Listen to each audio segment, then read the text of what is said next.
ముఖ్యమంత్రి చంద్రబాబు నాయుడు చెప్పిన P4 విధానానికి రిలయన్స్ CBG ప్లాంట్ నాంది కాబోతుందని పేదరికం లేకుండా చేయటంలో ఇదొక ముఖ్యమైన అడుగు కాబోతుందని రాష్ట్ర విద్య, ఐటీ, ఎలక్ట్రానిక్స్ శాఖల మంత్రి నారా లోకేష్ అన్నారు. కనిగిరి నియోజకవర్గం పీసీపల్లి మండలం దివాకరపురంలో రిలయన్స్ సంస్థ ఆధ్వర్యాన ఏర్పాటు చేయనున్న కంప్రెస్డ్ బయోగ్యాస్ ప్లాంట్కు మంత్రి లోకేష్ భూమి పూజ చేశారు.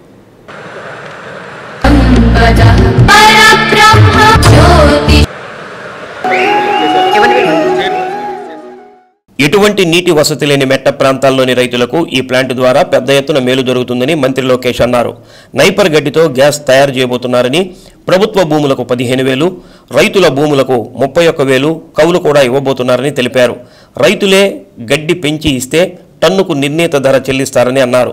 రిలయన్స్ సంస్థ ఏర్పాటు చేసే CBG ప్లాంట్లన్నీ పూర్తి స్థాయిలో పనిచేస్తే ఏటా 110 లక్షల మెట్రిక్ టన్నుల ఆర్గానిక్ ఎరువు కూడా తయారవుతుందని అన్నారు. ఈ ప్లాంట్ల ద్వారా గ్రామీణ యువతకు పెద్ద ఎత్తున ఉద్యోగాలు రాబోతున్నాయని తెలిపారు. ప్రకాశం జిల్లాలో పేదరికం లేకుండా చేయటమే మా లక్ష్యం.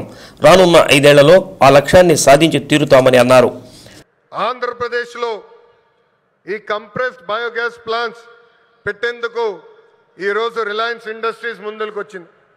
65,000 కోట్ల పెట్టుబడి, దాదాపు 500 ప్లాంట్లు ఏర్పాటు చేస్తామని హామీ ఇచ్చారు. నిజంగానే ఈ సభాముఖంగా ముఖేష్ అంబానీ గారికి, అనంత్కి, PMS ప్రసాద్ గారికి, మాధవ్ గారికి, హరీంద్ర కే త్రిపాఠి గారికి నా హృదయపూర్వక ధన్యవాదాలు నేను తెలుపుకుంటున్నాను. ఈ పెట్టుబడుల ద్వారా ఆంధ్ర రాష్ట్రంలోనే 2,50,000 మంది నిరుద్యోగ యువకులకి కూటమి ప్రభుత్వం ఉద్యోగాలు కల్పించబోతుంది. ప్రకాశం, అనంతపురం, కడపలో ఉన్న 5 లక్షల ఎకరాల బేడు భూమికి వినియోగంలోకి తీసుకుని రాబోతున్నాం. నేను యువగలంలో ప్రకాశం జిల్లాకు ఇచ్చిన హామీని, దాంట్లో ఒక్క హామీని ఈరోజు నిలబెట్టుకున్నానని గర్వంగా చెప్పుకోగలుగుతున్నాను. రిలయన్స్ మొదటి CBG ప్లాంట్ కనిగిరిలో శంకుస్థాపన మేము చేశాము. ఈ ప్లాంట్ రిలయన్స్ CBG ప్రాజెక్ట్కి హబ్గా కూడా మారిపోతుంది. ఇక్కడనే హెలికాప్టర్ ఎక్కే ముందల 5 ప్లాంట్లు అనుకున్నాం. హెలికాప్టర్ దిగిన తర్వాత ప్రసాద్ గారితో మాట్లాడిన తర్వాత మీరు మాకు భూములు ఇవ్వండి, తప్పనిసరిగా ప్లాంట్లు ఏర్పాటు చేస్తామని చెప్పారు.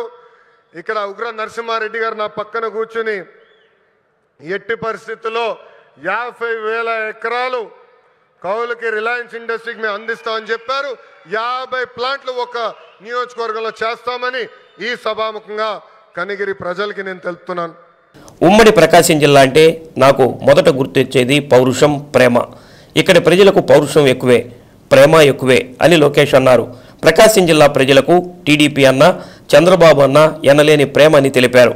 2019లో ఎదురుగాలి ఉన్న టీడీపీకి 4 సీట్లలో గెలిపించారని గుర్తు చేశారు. 2024లో 10 సీట్లలో టీడీపీ అభ్యర్థులకు ఘన విజయాన్ని చేకూర్చారని అన్నారు. యువగళం పాదయాత్ర చేసినప్పుడు ఇక్కడ ప్రజల కష్టాలు చూశానని తెలిపారు. జిల్లాలో యువగళం ఒక ప్రభంజనంగా మారిందని గుర్తు చేశారు. నేను ఆ రోజే చెప్పా, మీరు చూపించిన ప్రేమకు 2 తిరిగి ఇస్తానని. ప్రకాశం జిల్లా నా గుండెల్లో ఉంటుందని లోకేష్ అన్నారు. జిల్లాకు ఎప్పుడు వచ్చినా నా పాదయాత్ర గుర్తొస్తుంది. నాపై చూపిన ప్రేమ, అభిమానం ఎప్పుడూ మర్చిపోనని లోకేష్ అన్నారు. ఉమ్మడి ప్రకాశం జిల్లా అంటే నాకు మొదటి గుర్తు వచ్చేది పౌరుషం, ప్రేమ. ఇక్కడ ప్రజలకి పౌరుషం ఎక్కువ, ప్రేమ కూడా ఎక్కువ. ప్రకాశం జిల్లాకు టీడీపీ అన్నా, చంద్రబాబు నాయుడు గారన్నా పెద్ద ఎత్తున ప్రేమ ఉంది. 2019లో ఎదురుగాలి ఉన్నా మీరు 4 శాసనసభ్యుల్ని తెలుగుదేశం పార్టీలో గెలిపించారు. 2024 ఎన్నికల్లో 10 సీట్లు తెలుగుదేశం పార్టీని గెలిపించారు. యువగలం పాదయాత్ర చేసినప్పుడు ఇక్కడ ప్రజల కష్టాలు నేరుగా నేను చూశాను. ప్రకాశం జిల్లాలో యువగలం ఒక ప్రభంజనంగా నడిచింది.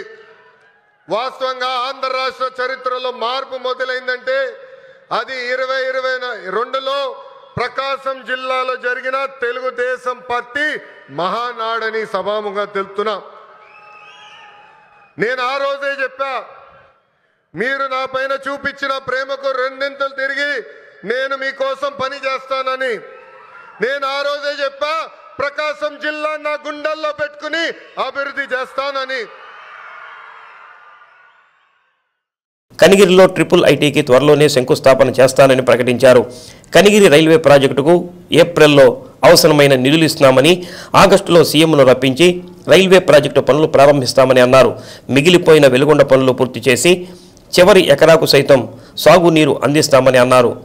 తాగునీటి శాఖ మంత్రి నా సోదరుడు పవన్ అన్న కేంద్ర ప్రభుత్వాన్ని ఒప్పించి ఆగిపోయిన జల్ జీవన్ మిషన్ పనులను ప్రారంభించారని అన్నారు.